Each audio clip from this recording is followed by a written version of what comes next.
You don't fail because you can't do it. You fail because you keep making deals with yourself. Right now, you know the moment I mean. You wake up. The plan is clear. Then a softer voice speaks. Just 5 more minutes. You accept it, like it's reasonable. But there's another deal you make later, and it costs more. You think self-negotiation is being flexible. It isn't. It's you trying to feel better while staying the same. Most people miss this because the voice sounds calm. It sounds like common sense. And that's why it keeps winning. Picture the first scene. You stand in the kitchen, phone in hand. You promise to eat clean. You open the fridge anyway. Not hungry, just searching. Your brain wants relief, not food. It wants a quick mood change. If you ignore that, you don't just eat. You train your mind to bargain for comfort. And because of that, the next bargain comes faster. Then you sit at your desk. The task is small. One email, one page. But you pause. You start pricing your effort. I'll start after I check one thing. That isn't rest. That is avoidance wearing a suit. The consequence is quiet. Your start line moves away each day. And because of that, you begin to distrust your own intentions. But wait, the next deal is even cleaner. You tell yourself, I'll do it when I feel ready. You wait for a feeling to authorize action. That feeling rarely arrives. The mind saves energy by postponing. It doesn't look like laziness. It looks like careful thinking. And that's where the real problem begins. Thinking becomes the hiding place. Now a different scene. You're about to train, or work, or make a call. You feel tension in your chest, so you negotiate to remove it. Later, when I'm calmer. But tension is the entry fee. Pay it once, and it shrinks.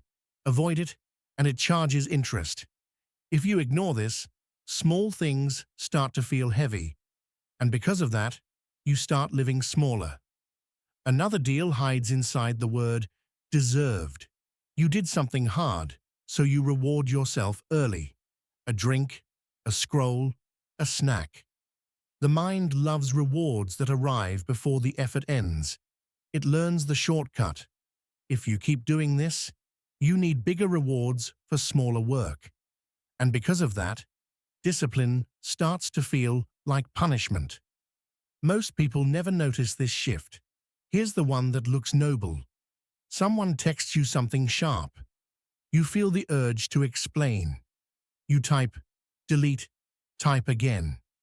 You negotiate for a perfect message, so you can be understood. But the need to be understood is another bargain.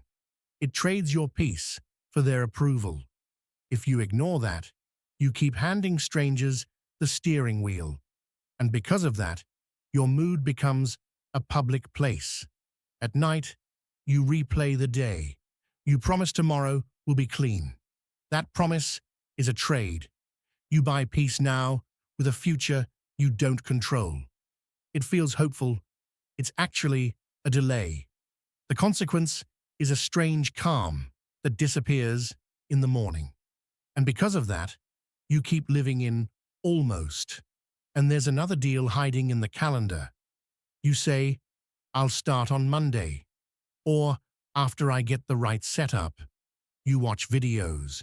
You organize notes. You polish the plan. Preparation feels productive because it has no risk. Starting has risk. Starting can expose you. If you ignore this, you build a life of rehearsals. And because of that, your real life stays unopened. Midpoint twist. The voice you call me is often just your brain protecting a habit. So you stop arguing with it. You stop pleading. You stop explaining. You don't need a debate. You need a decision. Punch sentence. Negotiation is the doorway to excuses. Here's how it looks in real life. When you hear later, you answer with one action. Not a speech. Stand up. Open the document. Put on the shoes. Start the timer. One move breaks the deal. And because of that, the mind learns a new rule. Action is not optional. Next, you pre-decide the moments you always bargain in. Morning, food, phone, work start, sleep. You set one hard line for each. Simple lines you can remember. Phone after breakfast. Gym at 6. Lights out at 11. If you ignore this, you negotiate every day like it's new. And because of that, you stay tired. Then you treat discomfort like a signal, not a stop sign. Resistance means you are near change. Punch sentence. Comfort has soft walls. Another punch, the first no, is the real work. When the mind asks for a deal, you don't punish it. You just don't sign. One more rule, don't negotiate in your head. Write the decision down. The mind argues in fog. Paper makes it final. If you ignore this, you keep re-deciding all day. And because of that, the old voice returns. And now the hook returns. You don't fail because you can't do it. You fail when you keep bargaining away your own authority. Stop negotiating. Keep one promise today without commentary. That is how power comes back. Quietly.